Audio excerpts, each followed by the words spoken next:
Mesdames, Messieurs, bienvenue à ce journal sur BSI TV. Voici l'essentiel de l'actualité. Homme de paix, dévoué pour sa patrie et un militant du bonheur de la RDC. Voilà quelques qualificatifs liés à Arthur Zaïdi Ngoma. La dépouille de cet ex-vice-président congolais est exposée au Palais du Peuple depuis ce vendredi matin. Le chef de l'État, Joseph Kabila, lui a rendu un grand hommage en le décorant à titre posthume grand officier dans l'ordre des héros nationaux Kabila Lumumba. Plusieurs personnalités politiques et autres lui ont rendu un vibrant hommage. Et puis la piraterie maritime, la pêche illégale, la pollution maritime et autres sont les points essentiels du sommet de l'Union africaine qui s'ouvre ce samedi au Togo. L'objectif de ce sommet sur la sécurité maritime est donc la signature d'une charte africaine pour la sécurité et la sûreté maritime par différents gouvernements africains. Et enfin, ce plaidoyer des députés nationaux du réseau de lutte contre le paludisme. Ces élus plaident pour la réduction des taxes dans l'importation des médicaments contre le paludisme. Un plaidoyer qui vise à faciliter aux Congolais l'achat des médicaments contre la malaria.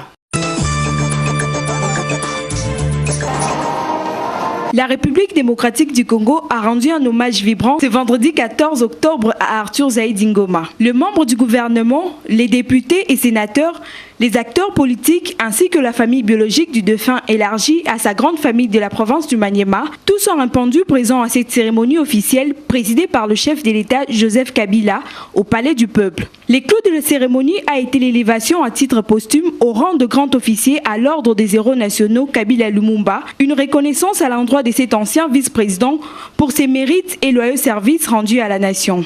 Nous élevons à titre posthume à la dignité de grand officier de l'ordre national et héros nationaux Kabila Lumumba pour vos mérites, vos loyaux et éminents services rendus à la nation.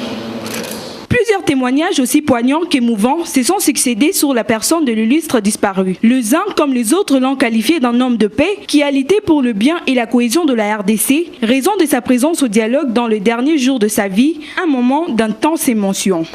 Quand j'étais petite, une fois je lui avais dit de rester avec nous pour les vacances. Et il m'avait alors répondu que non, le pays n'attend pas.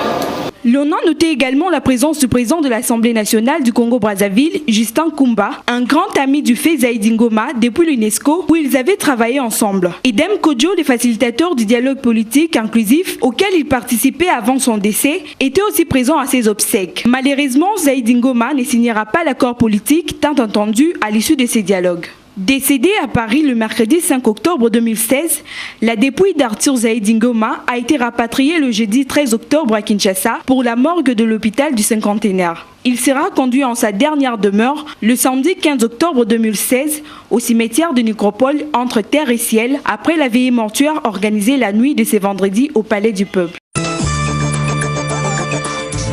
Plusieurs dégâts ont été répertoriés après la pluie du 12 octobre dernier à Kasongo dans la province de Maniema. Selon la Caritas Développement du Kasongo, près de 800 ménages sont sans abri. 17 écoles, 6 églises, le bloc pédiatrique de l'hôpital général de référence de Kasongo et un hôtel sont aussi endommagés par cette précipitation atmosphérique. La Caritas rapporte également que plus ou moins 1600 élèves ont perdu leur fourniture scolaire, une situation qui perturbe leur scolarité. Outre les dégâts matériels enregistrés, une dizaine de blessés dont les enfants sont admis à l'hôpital général de référence et autres structures sanitaires locales pour les soins de première nécessité. Face à ce désastre humanitaire, l'administration du territoire de Kasongo craint la résurgence des maladies endémiques et celles d'origine hydrique. La Caritas Développement appelle donc le gouvernement congolais à venir en aide d'urgence aux sinistrés de Kasongo dans le Maniema. En attendant l'amélioration de leurs conditions, la population de Kasongo craint une nouvelle précipitation dans les heures qui viennent. En l'espace de 2 semaines, dans la zone de santé de Kalemi à Tanganyika, ont été enregistrés 194 cas de choléra, d'abord 100 cas avec 0 décès et 93 autres cas par la suite. Depuis la déclaration du choléra en juillet dernier, les autorités de Kalemi avaient réussi à contenir cette maladie et à limiter sa propagation un mois plus tard. Actuellement, elle parle de la résurgence du choléra. Les sources médicales attribuent cette réapparition du choléra à la tombée de la pluie dans la ville de Kalemi. Le médecin directeur intérimaire de l'hôpital général de Kalemi, Gustave Bilenda Kabezia, cité par la radio Okapi, explique que cette réapparition est due au fait que la ville de Kalemi se trouve sur une montagne. Après les pluies, les sels se déversent dans le lac et les gens utilisent l'eau du lac. Malgré les sites de chloration, il y a toujours certains cas qui les échappent. Ici de noter que pour limiter la propagation de la maladie dans les régions environnantes, les autorités provinciales de Tanganyika ont mis en place une équipe de pulvériseurs mobiles. Cette équipe est en alerte maximale et intervient pour stériliser les environs immédiats de tout nouveau cas signalés dans la ville. Les députés nationaux membres du réseau parlementaire sur la lutte contre le paludisme plaident pour la réduction de taxes d'importation des médicaments contre le paludisme. Le président de ce réseau parlementaire, Koko Ingumba, affirme que les médicaments antipaludiques coûtent extrêmement cher en République démocratique du Congo à cause de la pluralité des taxes d'importation de ces produits. Koko Ingumba l'a fait savoir récemment à la clôture d'un atelier d'échange entre parlementaires ainsi que les députés membres de la commission socioculturelle, économique et financière de l'Assemblée nationale. Notons que cette démarche entreprise par Koko Ingumba vise à faciliter les Congolais l'achat de médicaments contre la malaria.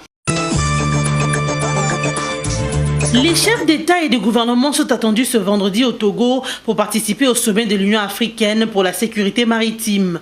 Ce sommet qui s'ouvre ce samedi à Lomé vise l'adoption d'une charte africaine pour la sécurité et la sûreté maritime par les chefs d'État et de gouvernement.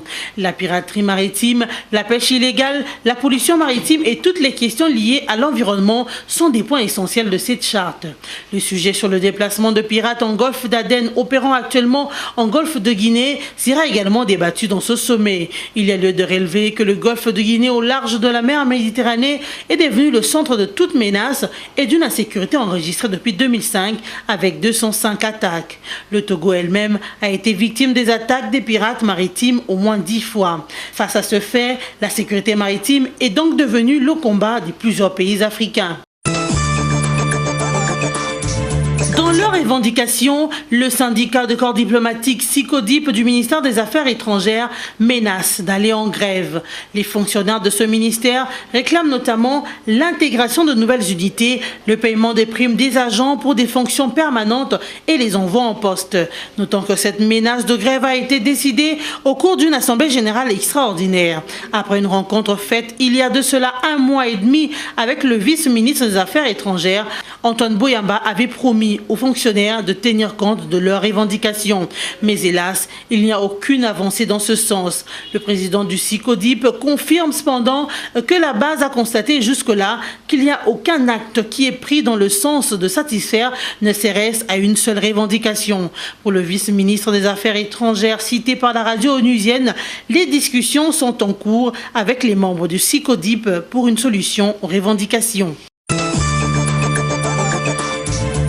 Climat toujours tendu à Kagabandoro en Centrafrique. La ville du centre du pays a été secouée par de nouvelles violences mercredi après une attaque des ex-Séléka sur le site des déplacés de l'évêché. Les bâtiments religieux ont été pillés et détruits, tout comme les locaux appartenant à plusieurs ONG et de nombreuses autres maisons ou abris de fortune, avant que la MONUSCA finisse par repousser les assaillants. Au moins 30 morts à Kagabandoro, bilan provisoire donné par OCHA, Bureau des Affaires humanitaires des Nations Unies. Actuellement, Kagabandoro semble être coupé en deux. Au nord, le centre commercial de la ville et les quartiers musulmans où la vie semble être à peu près normale. Au sud, les rues sont désertes et les habitants restent cloîtrés chez eux. Rappelons que la région de Kagabandora en République centrafricaine avait été le théâtre de violences en septembre dernier.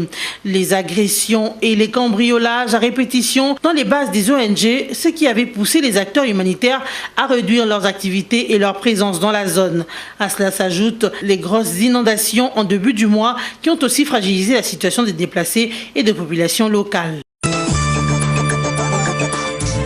C'est depuis jeudi que l'Assemblée générale des Nations unies a confirmé le Portugais António Guterres au poste du secrétaire général de l'organisation pour un mandat de 5 ans. En remplacement du Coréen Ban Ki-moon, António Guterres prendra fonction le 1er janvier prochain.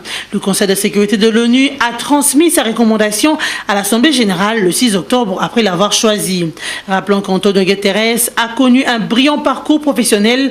Âgé de 67 ans, il a été le premier ministre du Portugal de 1995 à 2002 et le haut-commissaire des Nations unies pour les réfugiés de juin 2005 à décembre 2015. Il va succéder à l'actuel secrétaire général, le sud-coréen Ban Ki-moon, qui occupe ce poste depuis bientôt 10 ans. Les candidats ont tous pris part à des dialogues informels publics organisés par l'Assemblée générale, une nouveauté dans le processus de sélection du secrétaire général de l'ONU. L'actuel secrétaire général de l'ONU, António Guterres, n'a pas manqué de féliciter les États membres, non seulement pour leur choix, mais aussi pour la façon dont ils ont procédé pour sa nomination.